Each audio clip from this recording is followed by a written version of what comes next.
Bueno, hoy es el lunes 28 de septiembre y con este lunes que despedimos a septiembre terminamos la filosofía de Hegel. ¿Cuál es la importancia de Hegel para la formación de las psicopedagogas? Bueno, podríamos decir que hoy lo vamos a ver eh, muy detenidamente y empezamos ya mismo.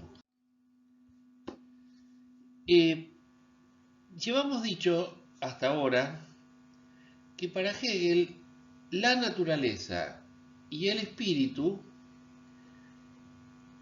son dos aspectos de una misma totalidad.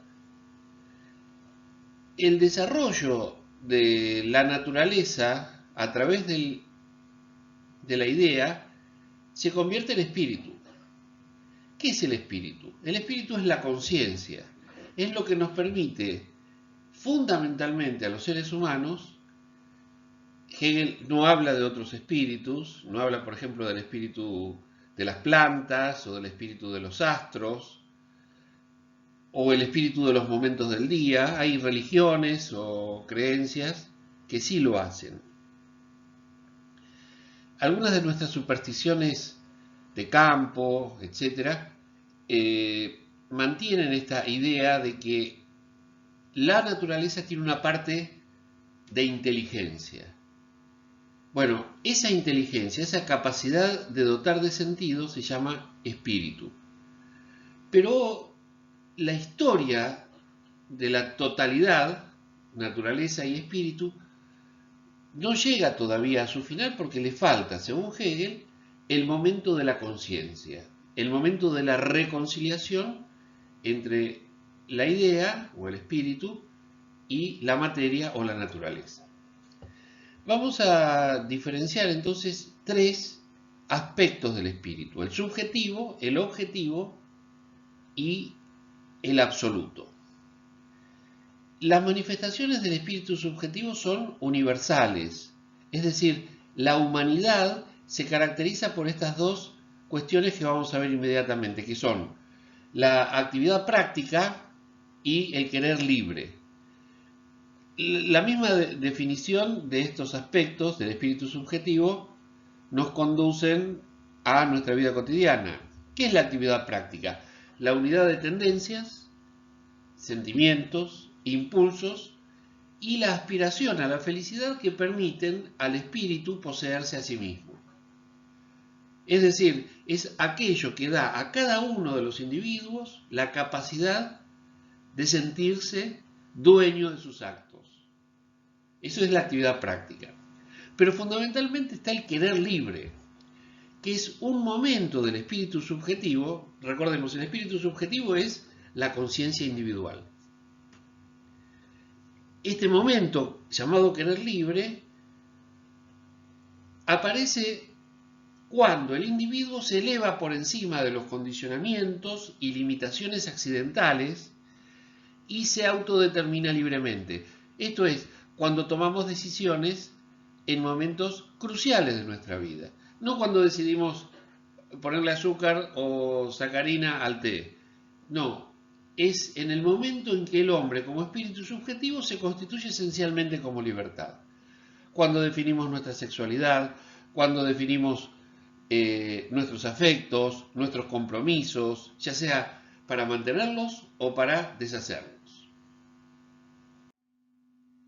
Pasamos ahora al espíritu objetivo. La realización de la libertad individual solo es posible en la esfera del espíritu objetivo, porque no se trata de que el querer libre sea exclusivamente el capricho o el deseo individual. Acá presten atención porque acá está la explicación de por qué importa, desde el punto de vista de la formación profesional, la filosofía de Hegel. Porque la libertad individual se realiza solo a través de las instituciones. Esto es una opinión de Hegel, hay otros que opinan otra cosa. Al objetivar al individuo a la institución, al decirme, usted es profesor de filosofía en el curso de psicopedagogía, y a cada uno de ustedes la institución les dice, ustedes son alumnas de estas materias de esta carrera, de este año, etc. Las instituciones no son solamente los institutos educativos. Las instituciones también son las grandes comunidades administradas según propósitos, como por ejemplo, digamos, un club, el Estado, un municipio, una empresa, etc. Realizamos nuestra libertad individual dentro de las instituciones, no fuera de ellas. Porque fuera de las instituciones, nuestra condición humana, nuestra libertad, no tiene cómo llevarse a la práctica. Se lleva a la práctica en la elección de las normas y en la decisión de cumplirlas. Pero al mismo tiempo, la libertad individual plantea una incógnita. Nos permite ser libres, pero al mismo tiempo nos cosifica, nos delimita esa libertad, porque la libertad va a estar en juego dialéctico ¿con qué? Con las normas. No hacemos todo lo que queremos y sí tenemos que hacer o hacemos todo lo que debemos. Las instituciones entonces realizan la unidad del querer del individuo con el querer universal de la razón. No se trata acá del universo cósmico, se trata del universo social al que pertenecemos. No manejas tu automóvil fuera de las leyes de tránsito. Tu libertad consiste en disfrutar la seguridad, el respeto y aguardar el respeto de los demás, cumpliendo todos esta razón universal que serían, digamos, las normas de tránsito.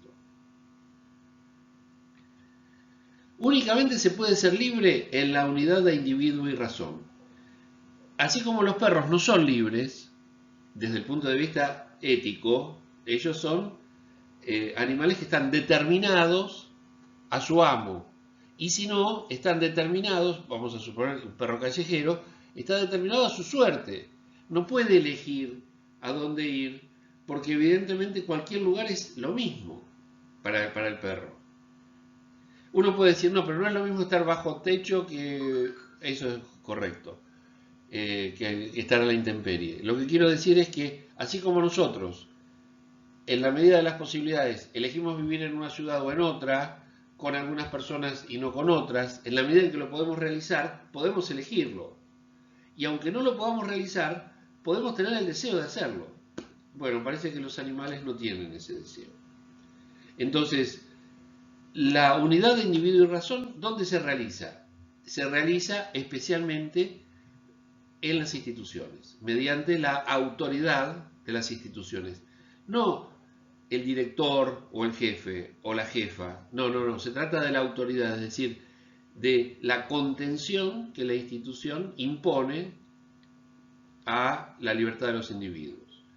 El espíritu objetivo, entonces, vamos a decir que se despliega en tres momentos, que son, todos tienen que ver con la convivencia: el derecho, la moral y la ética.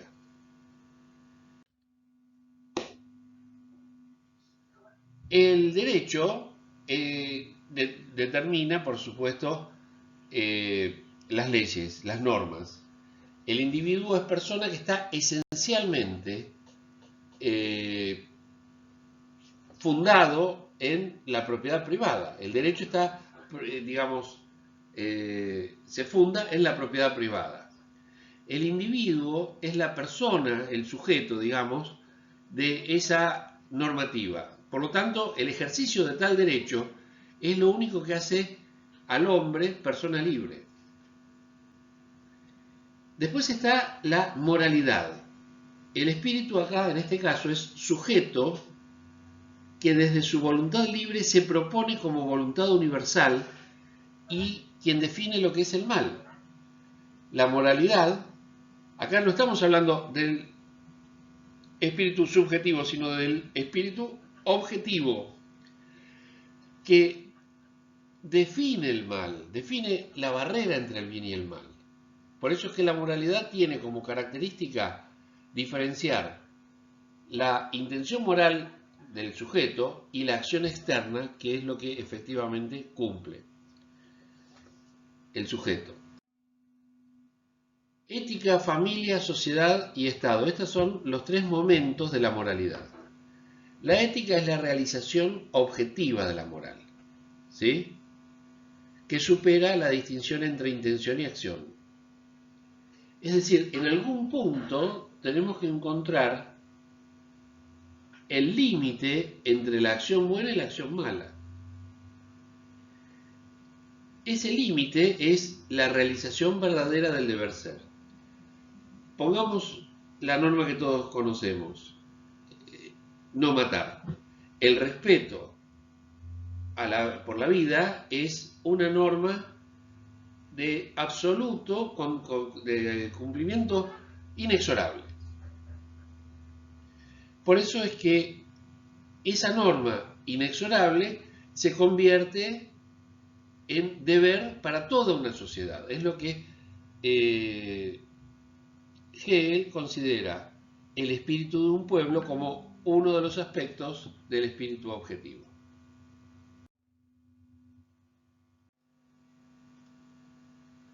Bueno, ya hemos visto el derecho, la moralidad, ahora vamos a ver la eticidad. Es una especie de ética social, como si fuera la política en el sentido griego. Se ocupa de las instituciones sociales y de las normas, y con esto resuelve la tensión entre la pura exterioridad de las normas, que son compendiadas por el derecho, y la pura interioridad de la ley moral, que ambos son momentos abstractos. Podríamos decir, la eticidad es la aplicación efectiva de la moralidad dentro del marco jurídico del Estado, de las leyes, de las normas. La eticidad, entonces, tiene que ver con estas tres instituciones que, como vimos, son las que determinan la razonabilidad, la racionalidad del espíritu subjetivo. Determinan no quiere decir que causan, quiere decir que limitan, que le dan forma, que le dan una contención. La racionalidad consiste en la completa unidad de la universalidad y la singularidad. Racionalidad no lo vean desde un punto de vista de paz o ausencia de conflicto. Véanlo simplemente como de dónde saca la cultura, de dónde saca el individuo, de dónde saca el poeta, de dónde saca cada uno de nosotros la idea de que algo está bien o está mal. No de su convicción espontánea, sino de un proceso de generación de sentido que está enraizado en la historia de un pueblo.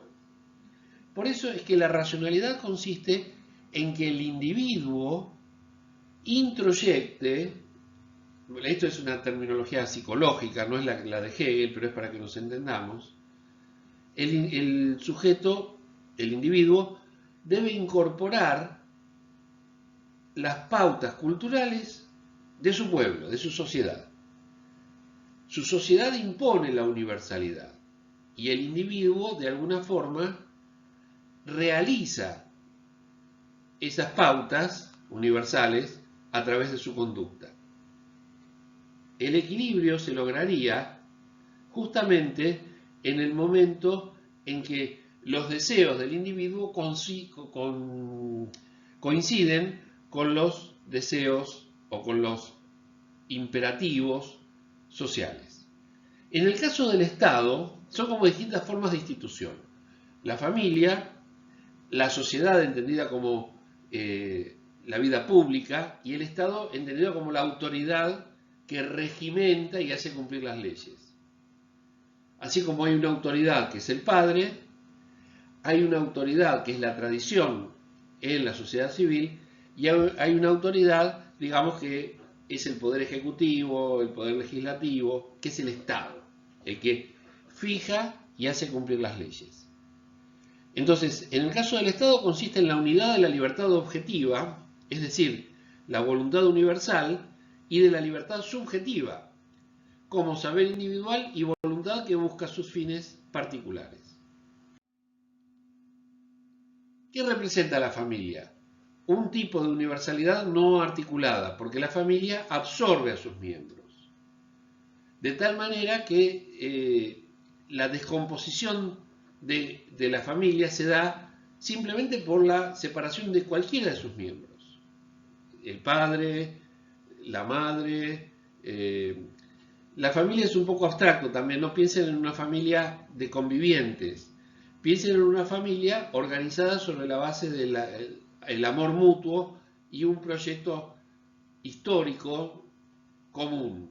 Es decir, reconocer orígenes comunes, reconocer una tradición o una vida, una costumbre en común.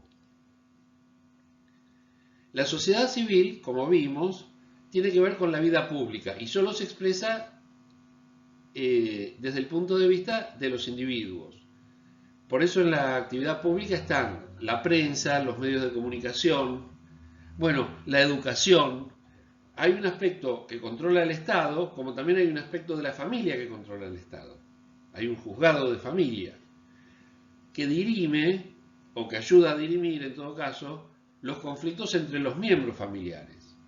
Bueno, también hay, desde el punto de vista del Estado, una administración del servicio educativo, que tendría que estar en manos de la sociedad, pero la sociedad capitalista no ha generado la fuerza necesaria como para conducir un proceso consensual, un proceso universal de ideales educativos mínimos. Por eso es que interviene el Estado.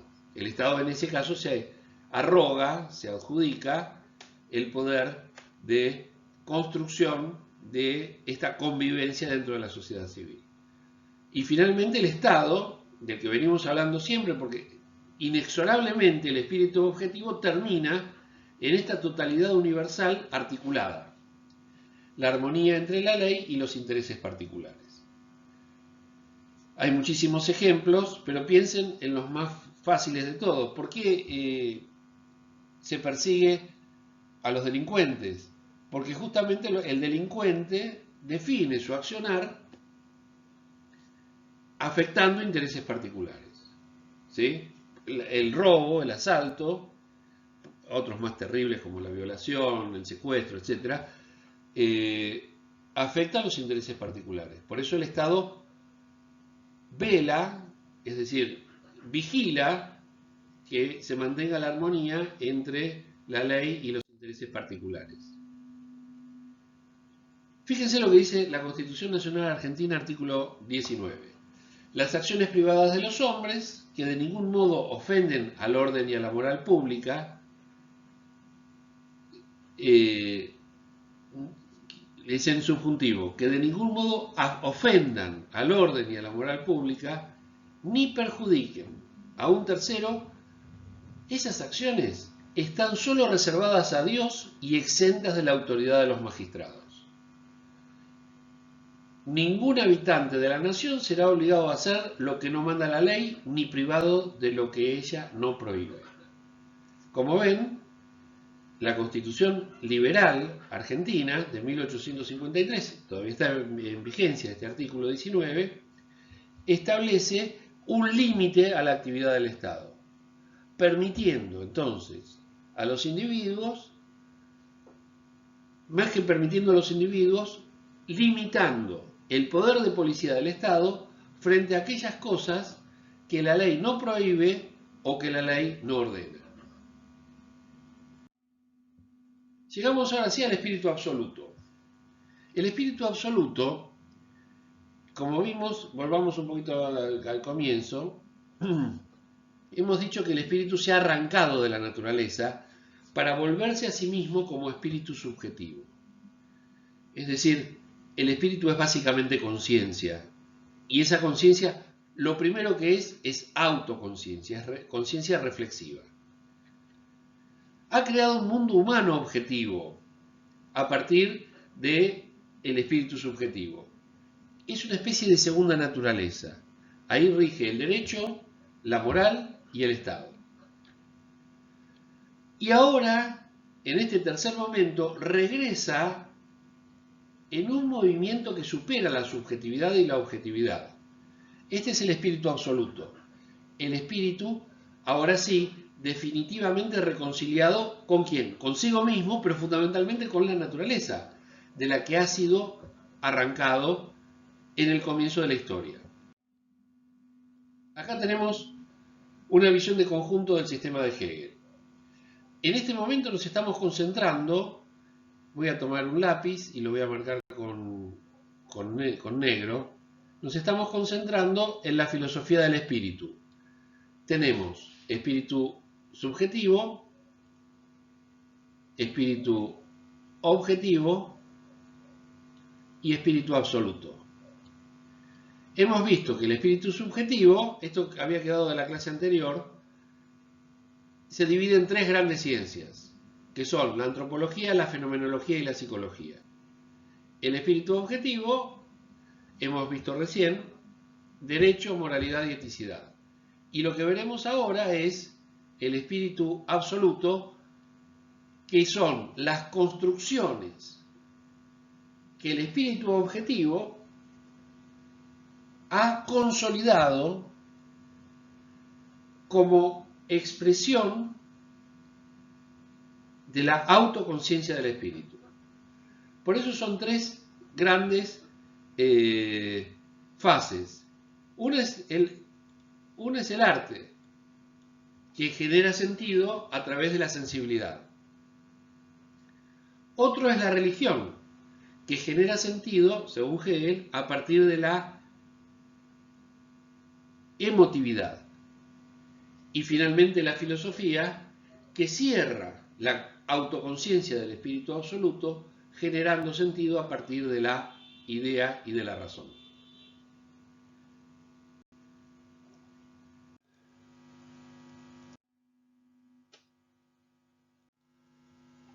Bueno, el espíritu universal, ¿de qué se trata?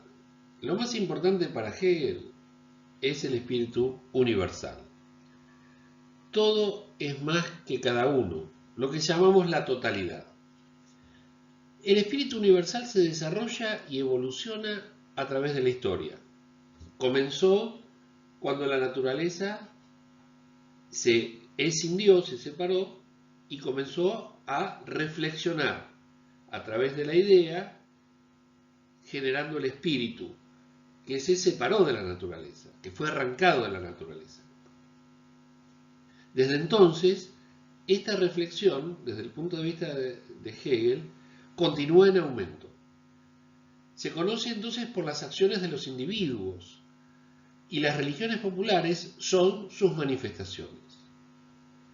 Porque de alguna manera la religión traza, desde el punto de vista emotivo, no desde el punto de vista científico racional, sino desde el punto de vista emotivo, traza los próximos pasos que habrá de dar la historia universal. La historia universal no es la historia ni de los individuos ni de los pueblos, sino que es el estudio del espíritu universal, cómo se ha construido el saber humano. Solamente un pueblo es el portador del espíritu universal, en cada época de la historia. Por lo tanto, los otros pueblos no tienen derecho ante los demás. Esto es una visión bastante común entre los europeos, de considerar que los pueblos originarios americanos, los pueblos africanos o los pueblos asiáticos no tienen lugar en la historia. Son pueblos sin historia. ¿Por qué? Porque el espíritu no los habita. No tienen conciencia del sentido de la progresión del espíritu universal. Esto es un error de Hegel, pero lo tengo que explicar para que se entienda a dónde apunta Hegel. Por eso es que Alemania, para Hegel, está destinado como pueblo a ser el emblema de los valores del espíritu universal. Y Napoleón es un hombre que contribuyó al espíritu universal. ¿Por qué? Porque es el que continúa la Revolución Francesa, el momento de conciencia de la sociedad civil, y lo expande No, ustedes recuerden que Napoleón es un conquistador que expande el ideal de libertad, fraternidad e igualdad, incluso a África, lo expande por toda Europa y lo lleva también a América y a África. En el momento en que Hegel escribe esto, Napoleón estaba en pleno apogeo. Pocos años después, en 1812, Napoleón fue derrotado definitivamente. La historia universal es el desarrollo de la idea en el tiempo de las grandes formas del Estado, en una marcha de creciente libertad. Libertad no es solamente el querer hacer, sino también el poder sobrepasar, superar las limitaciones. Nuestro cuerpo, nuestra vida tiene limitaciones, la vejez, la enfermedad, la muerte. En cambio, la idea, que está por encima de los individuos, prevalece. Ustedes piensen, Hegel murió hace prácticamente 200 años, hace 190 años, murió en 1830. Y su idea ya no es la idea de un individuo, es la idea de una doctrina, de una manera de ver el mundo, de entender el sentido de la existencia. La totalidad misma de la realidad, el gigantesco y único organismo del universo, se va autodiferenciando. Hace surgir de sí y por sí oposiciones que son integradas en momentos ulteriores, que las conservan y superan, como ocurre con cada momento o aspecto particular en el desarrollo de un ser vivo. Es lo que en la primera parte de estas clases llamamos la dialéctica. La tesis, la antítesis, ¿sí? Y la síntesis. O mejor dicho, la afirmación, la negación y la superación de la negación. La libertad es creciente porque cada vez supera a sus restricciones. El espíritu absoluto entonces solo alcanza su perfección sabiéndose, es decir, pensándose en la filosofía, el momento culminante y definitivo de todo el desarrollo, cuando somos absolutamente conscientes de quiénes somos, de qué hacemos, de dónde venimos y hacia dónde vamos. Acá tenemos el esquema del espíritu absoluto. El arte, la religión y la filosofía. El arte es el saber inmediato, la sensibilidad. La religión es la conciencia representativa, es la conciencia que representa a sí misma a través de la figura religiosa, de la emotividad. Y finalmente el pensamiento libre del espíritu absoluto expresado en la filosofía, que viene a ser la ciencia de la experiencia de la conciencia. Eso es la filosofía. En el arte el espíritu se manifiesta de manera inmediata, sensible, a través de algo exterior que está en el espacio y en el tiempo. El arte es la música, la poesía, la pintura, la escultura, el teatro. Lo bello se define como el aparecer sensible de la idea. No como algo lindo, sino como algo que expresa un momento de la conciencia. Pero no lo expresa de manera concreta, sino que lo expresa de manera figurada. La obra de arte es la unidad inmediata de espíritu, en este caso sería la idea, y naturaleza. Es la fusión de un contenido espiritual con un material sensible. Es la naturaleza a través de la cual resplandece o brilla lo espiritual, una especie de sensibilización espiritual y una espiritualización de lo sensible. Pero es nada más que uno de los momentos del espíritu absoluto. Ahora viene que el arte significa la presencia de lo absoluto en el fenómeno. Es la presencia de fuerzas espirituales como el deber, el amor, la familia, la alegría, el estado, etc. ¿Qué pone de relieve la obra artística? Lo que verdaderamente importa en una circunstancia. Es decir, figura la esencia de lo problemático, de lo brillante, de lo profundo de una acción.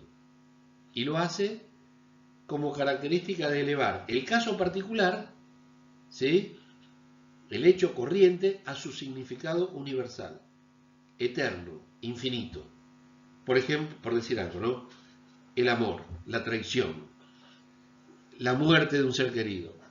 Expone entonces un hecho singular, pero que ahora ha salido de sí y figura dentro de ese conflicto el universo entero.